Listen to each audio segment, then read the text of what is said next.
"Roll it," I said into the mic, and the clubhouse lights dipped like a tide. The projector hummed. And there she was on the screen, Karen Whitmore, pastel blazer bandage on her right hand, reaching into my mailbox in broad daylight as the room of neighbors leaned forward and forgot to breathe. The snap echoed out of the tiny speakers. A bright splash of red lit her fingers, and somewhere in the back, an inspector stood. The way a storm stands on the horizon when it's done, pretending to be clouds. Yeah, that happened.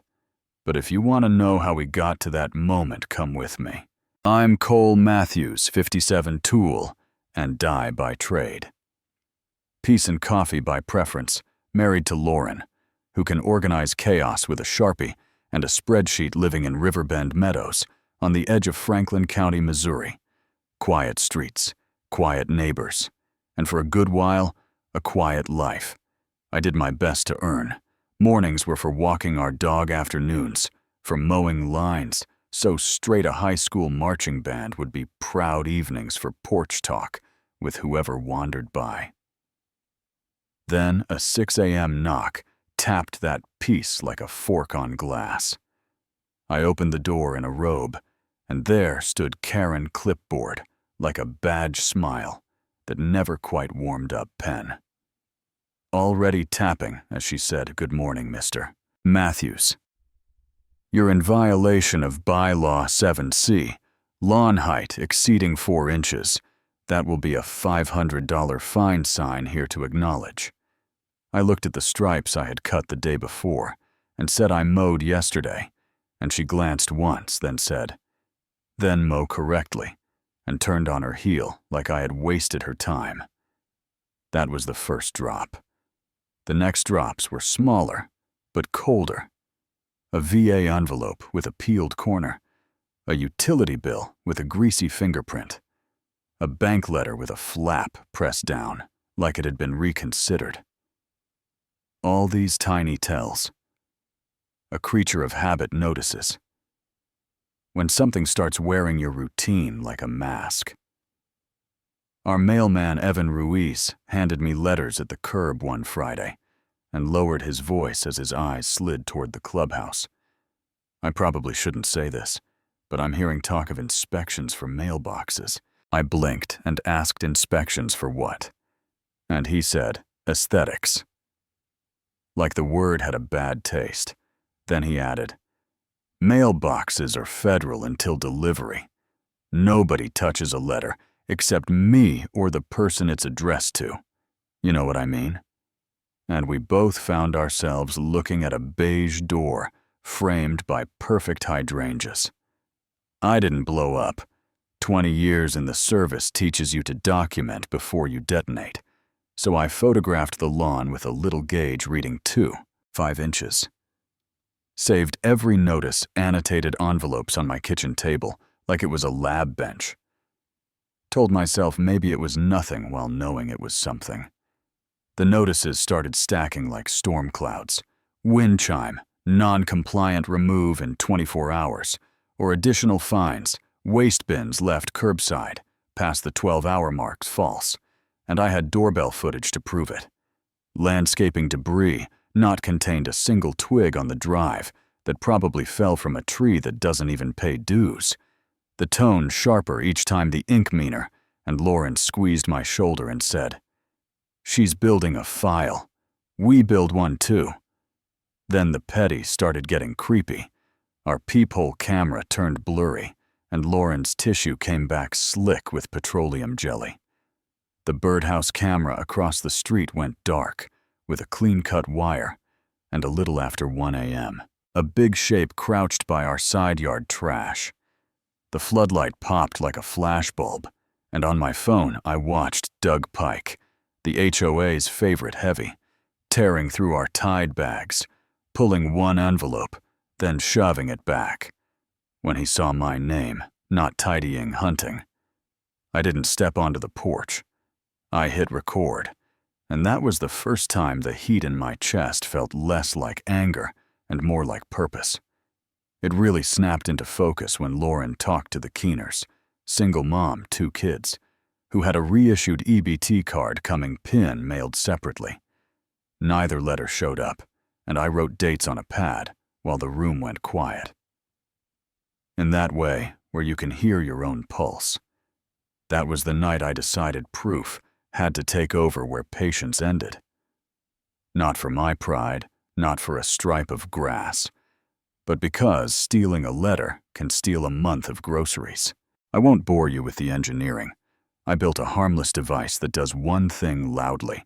It marks greedy fingers at the kind of red you can't shrug off in a room full of neighbors, and I tucked a tiny tracker underneath so the path would draw itself later. We routed new cameras straight to cloud storage, set a decoy DVR with a blinking light under the TV for anyone bold and dumb enough to come looking. And then we waited. Tuesday, cool sky trash day. Evan did his route, and I let the box sit 10 minutes while Lauren watched the feeds at our table.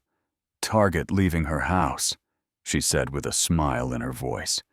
And Karen walked with that chin-up HOA stride, glanced left and right, slid her hand in, and the snap was loud enough to make Henderson stop watering his petunias mid-swing. Karen yelped, yanked her hand out, red blooming across her fingers, and that gaudy ring and dotting her white capris phones popped up like prairie dogs. She stormed home, and the GPS ping marched from my curb to her driveway to, a little later, the HOA office. Yeah, it sang. The retaliations hit by noon. An email from Fred Caldwell, the paper president who only ever reads what Karen already wrote, accusing my lawn again. Then a paper taped to the door about bins left out too long. Then more petty, louder words that smelled like fear. And 3 nights later, the quiet got deep and deliberate at 2:07 a.m., power dead, router running on battery sprinkler SAM. Down little indoor cams glowing ghost green as a big frame cut through my living room. Not searching, just beelining, grabbing the decoy DVR and exiting through a neat pane of broken glass. We didn't chase. We watched because the camera is the only witness that never gets talked over. In the morning, I called the United States Postal Inspection Service, which does not arrive with sirens, but does arrive with a notebook that makes you want to tell it right. Inspector Dana Reyes sat at our table with a small recorder, while Lauren laid out a timeline color coded like a medic's kit. Blue for tampered mail, yellow for HOA fines, red for trespass. And we watched daylight Karen at the mailbox. Doug raiding trash in night vision, the break-in with the power log stamped in the corner. Then we added a map pinning 6 houses hardest hit by fines and missing notices, and laid down printouts for Elmstone Development, a tiny LLC making lowball offers on those exact homes owned by Brent Avery, Karen's first cousin. Reyes nodded once and said, "You two documented like pros. From here, no more traps, no confrontations, save everything." And let us work, and I felt something in my chest. Finally sit down. The HOA meeting was Tuesday at 7. The room packed beyond the usual mulch debates. Fred at the podium with a gavel that looked like a toy. Karen beside him, like a queen in exile, bandage neat, chin high. Coffee smell failing to cover the burn of nerves. Fred tapped and said, "Let's maintain decorum. We are here about vandalism and non-compliance," and Karen leaned into the mic. "Let's call it what it is. We are here to address the Matthews household, their illegal device that assaulted me, and their refusal to live by our standards," and a hush rose like steam. I stood without raising my voice and said, "We should talk about facts," then the 2 words I had promised myself I would say. "Roll it." The first clip played. Daylight my curb. Karen reaching the snap, the red freeze frame, then a UV still. With residue on her ring and a smear lighting her steering wheel after she drove. Murmurs changed shape. Belief shifted. It has a sound, trust me. Clip 2, 1:03 a.m. Side yard. Doug ripping bags his HOA newsletter headshot beside the frame, so nobody could pretend they didn't know the gait of the man who knocks on their door with cautions. Clip 3, living room IR power log in the corner, a figure cutting in and going straight for the decoy. And I said, he didn't search. He already knew what to take. Then the map with 6 red dots. Then the Elmstone records. Then 2 neighbor statements on the screen. Mrs. Pruitt's missing birthday card with cash, and the Keener's missing EBT card, and PIN. And shame moved through the room like a weather front. Doug tried to play hall monitor and bumped me with a shoulder. "Sit down, old man," he said. And phones rose like periscopes. And that was when 2 badges caught the projector light. Inspector Reyes and a plainclothes detective. And Reyes said, measured and clear, "Karen Whitmore, you are under arrest for mail theft, obstruction of correspondence, and conspiracy." And the detective said, "Douglas Pike, you are under arrest for burglary and trespassing." And the room exhaled in a sound that was part relief, part anger, part laugh. Someone swallowed. If you want the bow, you will not get it here. Later, a judge gave me a little speech about the mailbox being federal and how gadgets do not belong there. Clever or not, I paid a small fine and slept fine.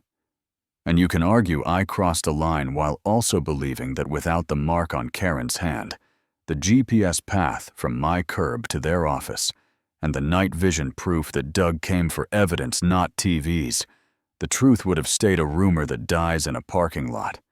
Both things can live in one story, you know what I mean. Standing there, victory didn't feel like fireworks. It felt like noise, finally turning into proof. Like a knot loosening one finger at a time. Like a room remembering that rules are supposed to protect people, not punish them into silence. Neighbors talked to us on the way out. Some apologized for not seeing, some admitted.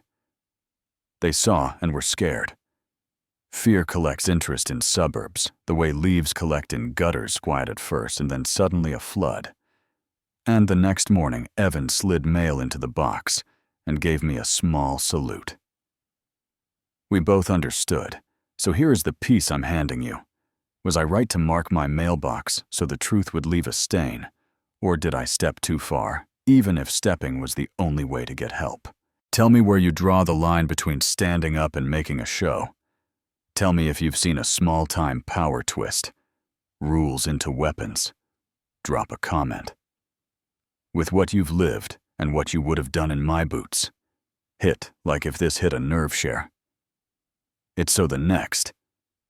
Karen hears the projector hum in her sleep and subscribe for more real stories of people who stopped being the easy target and made the room look